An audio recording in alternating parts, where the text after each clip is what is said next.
Let me be real with you. A few years ago, I hit a breaking point. I was dealing with my mental health journey, trying to hold everything together.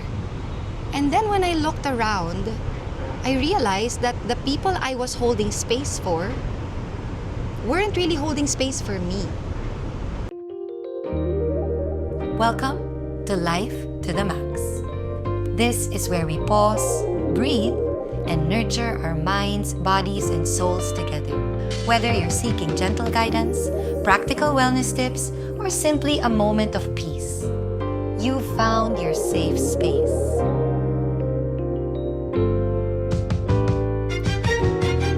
Here, healing isn't a destination. It's a beautiful journey we take one mindful step at a time. So grab your favorite tea, find your cozy corner, and let's explore what wellness means for you today. Let's begin. You know that feeling when you're surrounded by a lot of people but still feel completely alone? I've been there. For the longest time, I thought that having hundreds of contacts in my phone and a lot of followers on social media meant that I was connected. But true connection? That's entirely something different.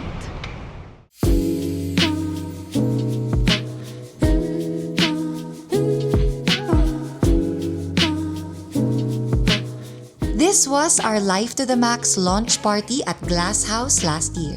Every person in this room sees and values me. They're part of my support circle, the people who helped shape the person I am today.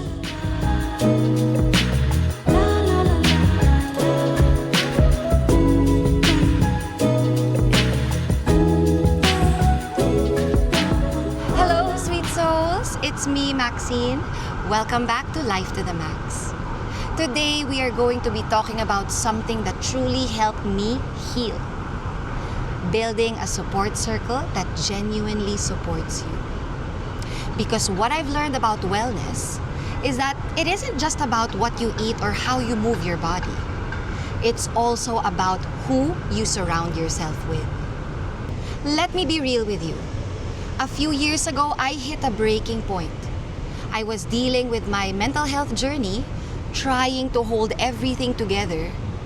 And then when I looked around, I realized that the people I was holding space for weren't really holding space for me.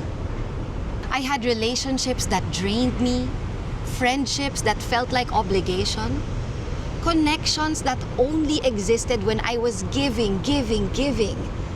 And you know what the scary part was? I thought this was normal. I thought maybe this is just how relationships are supposed to be.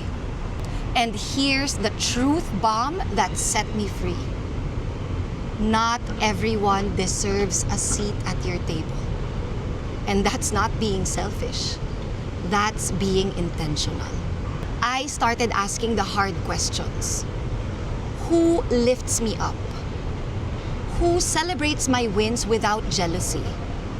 Who shows up when life gets messy, not just when it's Instagram worthy? Who respects and honors my boundaries? And who supports and encourages my growth? The answers surprised me. Some people who I thought would be there forever were not in that circle. And some of the people that I had overlooked, they became my anchors. Remember, your energy is sacred. Guard it with your life. So how do you actually build this support circle? For me, it starts with getting clear about what I need and what I can give. First, the truth tellers. These are the people who love you enough to be honest with you. And they're not being mean or judgmental. They're just telling you the truth, just like it is. Especially when they see that you're self-sabotaging or you're in a relationship that maybe you're not meant to be in. Something that isn't serving you. So these are the ones who tell you the truth. Second, the cheerleaders. We all need people who genuinely celebrate us. Not just the one who say congrats with a tight smile. The ones who are genuinely proud of your growth. These people remind you of your worth even on your hardest days. Third, the grounding forces. These are your calm in the storm. When anxiety hits, when life feels chaotic, these people bring you back to your center. They may not have all the answers, but they certainly have presence. Fourth, the growth partners. People who are also on their own wellness journey. You inspire each other, share resources, hold each other accountable.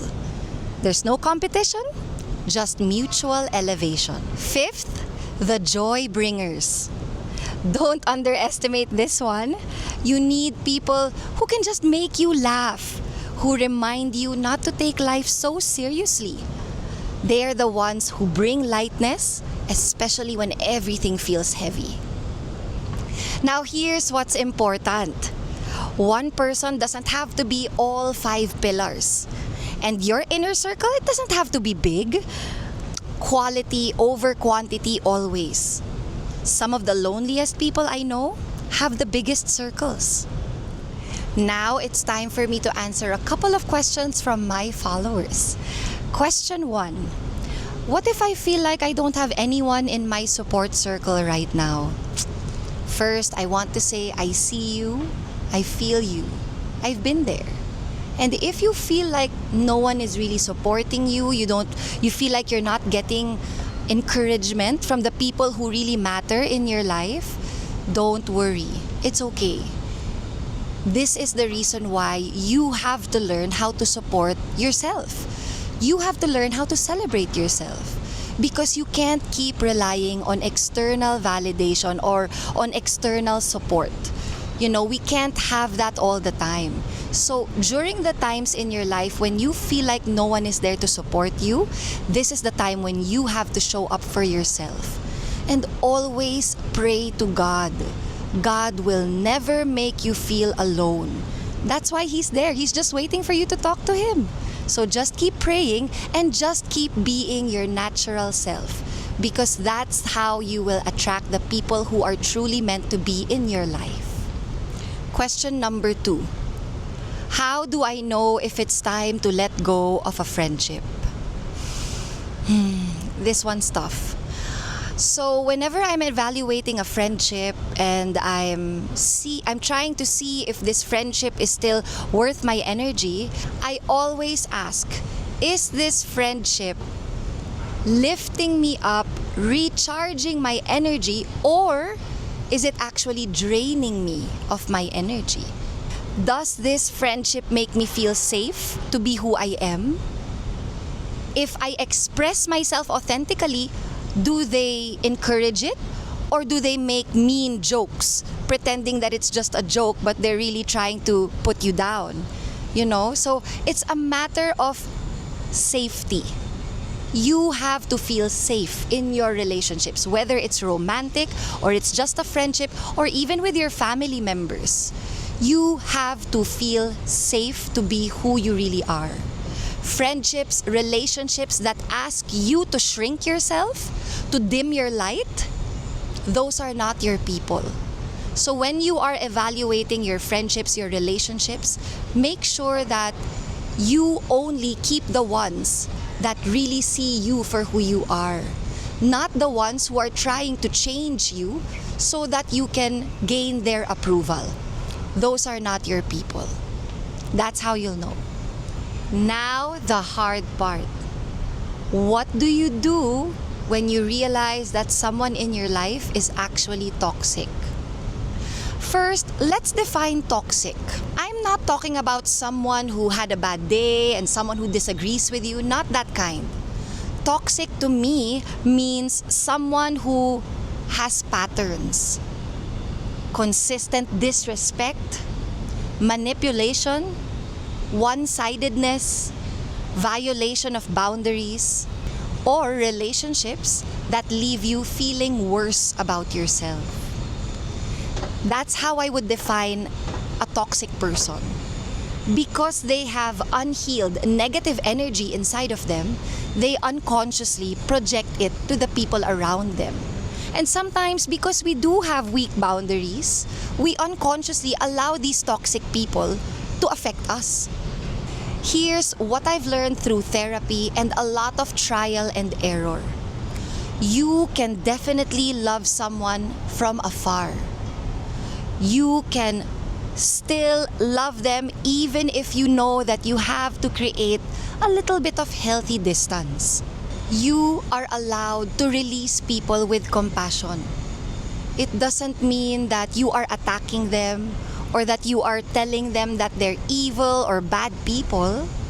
It just means that you respect yourself enough to let go of anything or anyone that doesn't serve you. Sometimes that means just having a conversation, saying that I need to take a step back, this relationship is not very healthy for me right now. Sometimes it means a gentle fade. And sometimes, if there's been real harm, it means a clean break. And here's the harsh truth. It's going to feel uncomfortable, awkward, messy, and you are going to feel guilty. Sometimes you might even second guess yourself. And that's normal. That's called being human.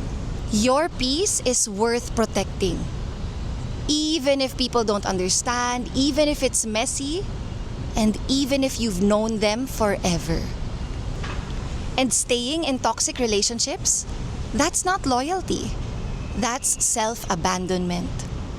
So, where do you find your people? Your real community. I had so much fun at our Life to the Max launch party at Glass House Bistro last year. And looking at these faces, these are the people who showed up. Not just to celebrate, but who've shown up for me consistently. These are my truth tellers, my cheerleaders, my grounding forces. They're part of my support circle because they see me, like really see me, and they still choose to be here anyway.